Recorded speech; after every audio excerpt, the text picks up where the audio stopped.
Meus irmãos, que a paz do Divino Mestre esteja com todos nós, rogando a Ele que nos encha de esperança, de alegria, de certeza de que tudo isso passa, né?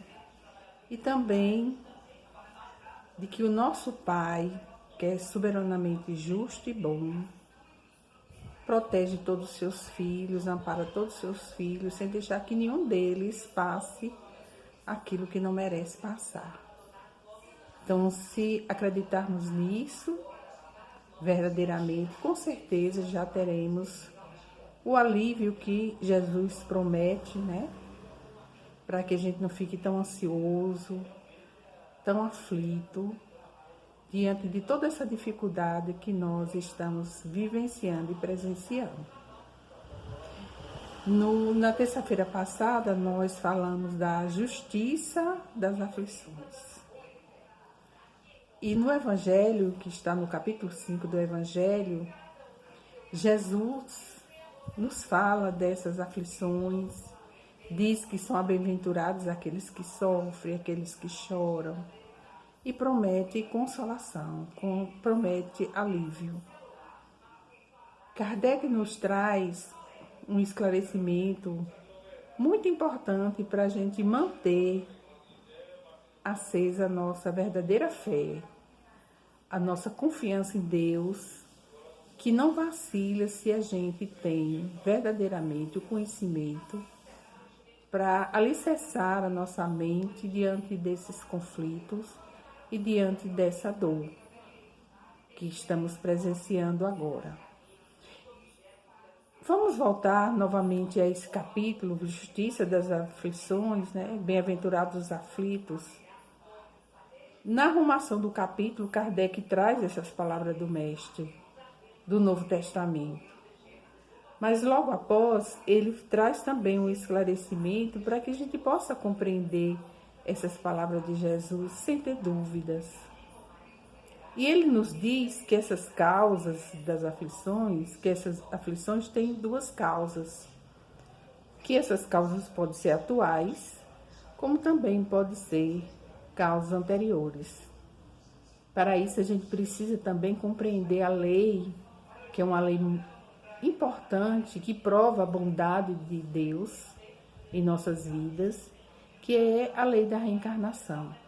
Sem ela, não vamos compreender que essas aflições são justas. É necessário que a gente compreenda essa lei da reencarnação. Então, eu vou ler para que vocês possam ouvir a mensagem de Kardec com relação a essas causas atuais das aflições. As vicissitudes da vida são de duas espécies, ou, se assim se quer, tem duas fontes bem diferentes, que importa distinguir. Umas têm sua causa na vida presente, outras fora dela.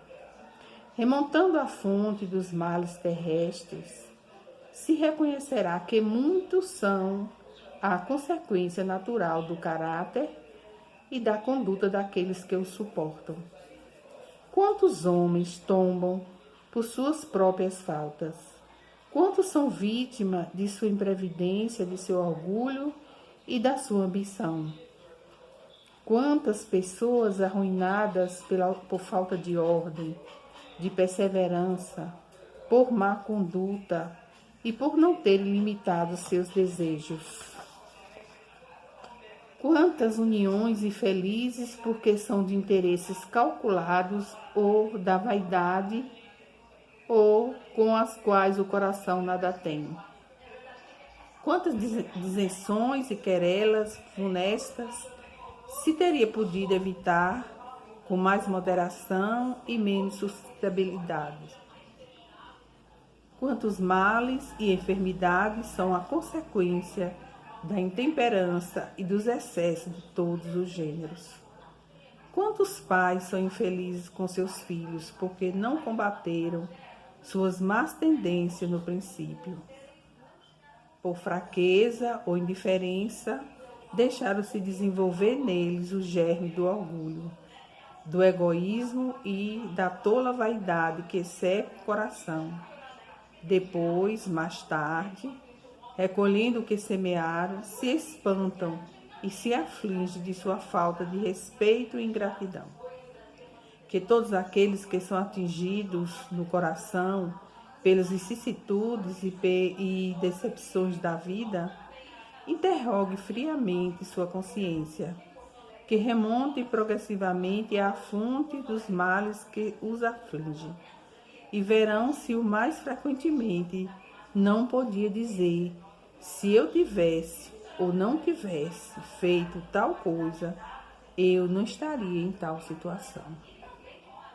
A quem, pois, culpar de todas as suas aflições, senão a si mesmo? O homem é, assim, num grande número de casos, o artífice dos seus próprios infortúnios.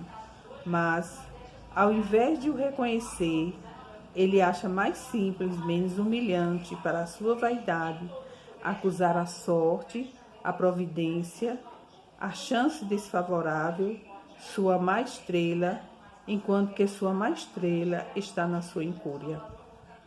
Os males dessa natureza formam seguramente um notável contingente nas vicissitudes da vida. O homem os evitará quando trabalhar para seu aprimoramento moral, tanto quanto para o seu aprimoramento intelectual. A lei humana alcança certas faltas e a pune. O condenado pode, pois, dizer-se que suportou a consequência do que fez. Mas a lei não alcança e não pode alcançar todas as faltas. Ela atinge mais especialmente aquelas que prejudicam a sociedade, e não aquelas que não prejudicam, senão aqueles que as cometem. Mas Deus quer o progresso de todas as suas criaturas. Por isso, ele não deixa impune nenhum desvio do caminho reto. Não há uma só falta, por pequena que seja, uma só infração à sua lei, que não tenha consequências forçadas e inevitáveis, mais ou menos tristes. De onde se segue que, nas pequenas como nas grandes coisas, o homem é sempre punido pelo que pecou. Os sofrimentos que lhes são a consequência são para ele uma advertência de que errou. Eles lhe dão a experiência, fazendo-o sentir a diferença entre o bem e o mal, e a necessidade de se melhorar para evitar no futuro o que lhe foi uma fonte de desgostos. Sem isso, não teria nenhum motivo para se emendar, e confiando na impunidade, retardaria seu adiantamento e, por conseguinte, sua felicidade futura. Mas a experiência, algumas vezes, vem um pouco tarde, quando a vida foi dissipada e perturbada, as forças desgastadas, e quando o mal não tem mais remédio. Então, o homem se põe a dizer: se no início da vida eu soubesse o que sei agora, quantas faltas teria evitado? Se fosse recomeçar, eu faria tudo de outro modo, mas não há mais tempo. Como o obreiro preguiçoso diz: eu perdi minha jornada. Ele também se diz: eu perdi minha vida. Mas, da mesma forma que o obreiro, o sol se ergue, para o obreiro o sol se ergue, no dia seguinte uma nova jornada começa, permitindo-lhe reparar o tempo perdido. Para ele também, depois da noite do túmulo, brilhará o sol de uma nova vida, na qual poderá aproveitar a experiência do passado e suas boas resoluções para o futuro. Então, meus irmãos, Kardec explica aí, de uma forma muito clara, as causas atuais das nossas aflições. Se a gente não consegue identificar essas causas atuais nesta existência, com certeza ela está em uma existência anterior. Mas se a gente sabe que Deus é soberanamente justo e bom, não vamos nunca imaginar que Deus está punindo ou causando sofrimento a um dos seus filhos por querer, sem que seu filho tenha necessidade de reparação, de aprendizado. Então, um dos atributos da divindade, eu diria que um dos mais importantes, que está nas leis morais, que é a lei de justiça, amor e caridade, né? O nosso Pai tem em grau infinito essa justiça, essa bondade, esse amor para com todos nós. Por isso que nesse momento a gente precisa confiar no Pai. Ele é a inteligência suprema, causa primeira de todas as coisas. Com certeza, o projeto divino está dentro da nossa educação, é esse instrumento, né, que é doloroso, mas que com certeza Deus está nos ofertando o melhor para o nosso crescimento. Evita que a gente passe dor sem necessidade, sem merecer. Mas essa bondade divina que oferta a cada um de nós, nossas provas, nossas expiações, para que a gente amadureça, cresça e possa prosseguir na nossa jornada, na nossa evolução, é sempre cheio de bondade, cheio de amor para com seus filhos. O objetivo maior do nosso Pai é o aperfeiçoamento de cada um de nós, é o nosso crescimento espiritual. E muitas vezes, na nossa pequenez, né, a gente não enxerga diante da dor esse instrumento de perfeição. E só olhamos aquele momento difícil, só olhamos o momento que nos maltrata, que não é aquilo que a gente quer, que é os sonhos que foram interrompidos, são as perdas, as doenças, que ninguém quer. Mas também, ao mesmo tempo, depois de uma crise, depois de uma dificuldade, percebemos o crescimento.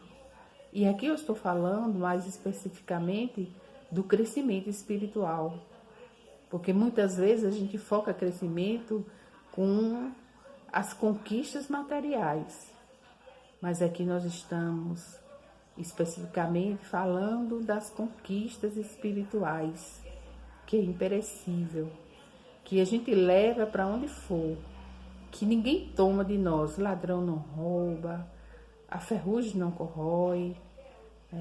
É essa conquista que nós precisamos urgentemente agora, nesse momento.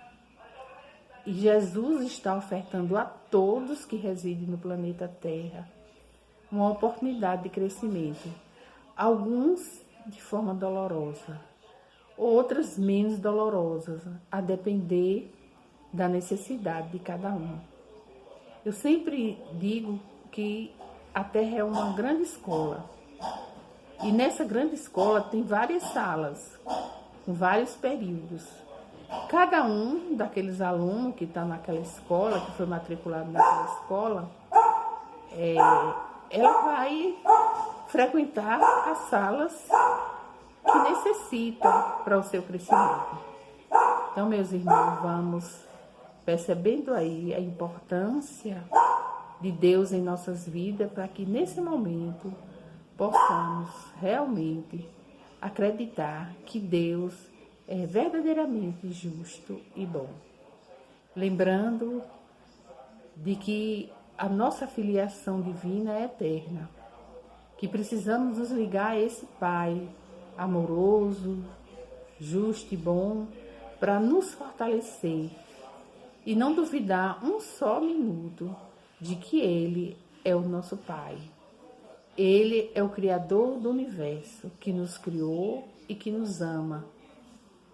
E que tudo vai passar. E quando passar, nós vamos estar melhor. Com certeza vamos estar melhor. Continuemos ligados a Jesus, que é o caminho que nos leva a Deus. Continuemos convidando a esse amigo divino a se hospedar conosco no nosso coração, nos abastecendo de luz e de esperança. Que assim seja.